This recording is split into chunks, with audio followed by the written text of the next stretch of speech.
Pour ceux qui vivent dans une grotte, qui elle-même est à l'intérieur d'une grotte, le Marvel Cinematic Universe correspond à l'univers cinématographique de Marvel, composé de 5 phases. La 6e phase débutera avec le film Les 4 Fantastiques, prévu pour juillet. Mais aujourd'hui, il ne s'agit pas d'encenser le MCU avant Endgame, mais bien de démonter sans retenue les projets sortis après. Sans plus tarder, commençons ce lynchage plein de mauvaise foi, mais aussi d'arguments pertinents. Dites-moi en commentaire si vous êtes d'accord avec moi. Après la mort de Tony Stark et la retraite de Steve Rogers, Marvel a voulu introduire de nouvelles intrigues tout en poursuivant celles des personnages restants. Malheureusement, nous avons eu droit à des films totalement inutiles. Premier exemple, Black Widow. Qui se souvient de ce film? Le seul élément notable est l'introduction de Yelena, mais sinon, c'est du mid-tier.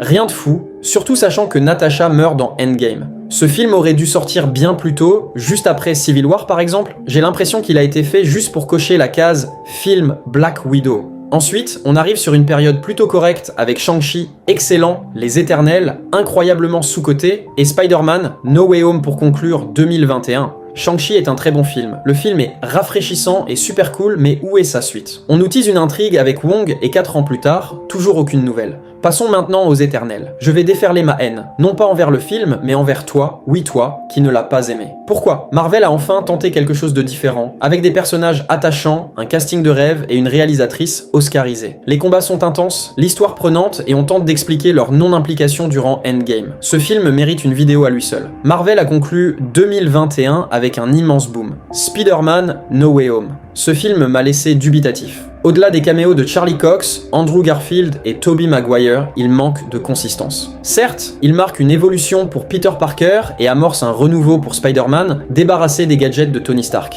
Mais scénaristiquement, il n'est pas si marquant. Et maintenant, Spider-Man 4 semble encore vouloir plonger dans le multivers. Passons à 2022. Doctor Strange in the Multiverse of Madness débarque, réalisé par Sam Raimi. Un film Doctor Strange signé Raimi, ça sent bon, l'ambiance horrifique est géniale, Elizabeth Olsen incarne une Scarlet Witch terrifiante, et les caméos, comme Patrick Stewart en Charles Xavier, sont plaisants. Jusque-là, Marvel tient le cap. Mais vient ensuite la première vraie bouse, Thor, l'amour et le tonnerre. Que dire de ce film? C'est comme si on se mettait de l'acide dans les yeux. C'est mauvais, non, c'est très mauvais, non, c'est éclaté au sous-sol de sa grand-mère, la calculatrice. Effets spéciaux bâclés, humour forcé, intrigue ridicule. Le seul point positif, Christian Bale en gore. Ce méchant est charismatique et flippant, nourri par la vengeance contre les dieux. Dommage qu'il soit dans un film aussi mauvais. Prochain film, Black Panther, Wakanda Forever. Le premier Black Panther ne m'avait pas tant convaincu, et le deuxième non plus. Pourtant, j'adore le personnage. Ce film est un hommage à Chadwick Boseman, Shuri reprend logiquement le flambeau, et Angela Bassett est phénoménale. Namor et l'introduction de l'Atlantide sont intéressants, mais globalement, ce n'est pas un film marquant. Prenez une profonde inspiration. Voici la catastrophe ultime du MCU, Ant-Man and the Wasp. Quantumania. Un film si mauvais qu'il mériterait un documentaire de 3 heures pour prouver à quel point la trilogie Ant-Man est ratée. Kang devait être l'antagoniste principal de la nouvelle saga et Jonathan Majors joue bien son rôle. Mais le film est une catastrophe. Effets spéciaux dignes d'une cinématique PS2, personnages inintéressants et MODOK, quel gâchis. Ce film introduit la phase 5 et ça commence mal. Heureusement, une lumière dans l'ombre, les Gardiens de la Galaxie Volax 3e James Gunn conclut magnifiquement sa trilogie. Ton plus sombre, personnages bien développés, histoire touchante, un excellent film, et de loin, le meilleur de la phase 5. Puis arrive The Marvels. Captain Marvel est l'héroïne la plus détestée du MCU, et je ne comprends pas trop pourquoi. Mais ce film est oubliable. Méchant fade, effets spéciaux moyens, intrigue peu marquante. Seul point positif, Kamala Khan, toujours aussi rafraîchissante. Passons à Deadpool et Wolverine. Ce film est sympa, pas révolutionnaire, mais divertissant. Il rend hommage aux anciens Marvel hors MCU. Le retour de Hugh Jackman en Logan, après une fin parfaite dans Logan, peut être discutable, mais le film reste fun.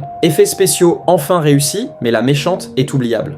Enfin, Captain America. Brave New World. Un bon film, mais pas exceptionnel. Riddle qui est bien fait, Harrison Ford excellent, et Anthony Mackie fait ce qu'il peut. On retourne à des intrigues plus terre à terre, loin du multivers. Le film a aussi le mérite de mentionner enfin le Céleste figé dans l'océan Indien depuis 2021. Et pour la suite, Kang est remplacé par Doctor Doom, incarné par Robert Downey Jr., une décision catastrophique. Pourquoi ne pas recaster Kang? Et surtout, pourquoi ramener RDJ, symbole de l'ancienne gloire du MCU? Ce choix sent le désespoir. Côté film, Thunderbolts semble prometteur sans être révolutionnaire. Il clôturera la phase 5. Les 4 Fantastiques ouvriront la phase 6 qui devra prouver que la saga du multivers n'est pas un échec total. Marvel joue gros. Mais bon, 2025 sera à mes yeux l'année décisive pour Marvel. Sur ce, je vous souhaite une bonne journée ou soirée. Merci aux 11 abonnés de la chaîne, on se rapproche de plus en plus du million. On se retrouve bientôt pour une nouvelle vidéo, c'était Gravelax. Peace.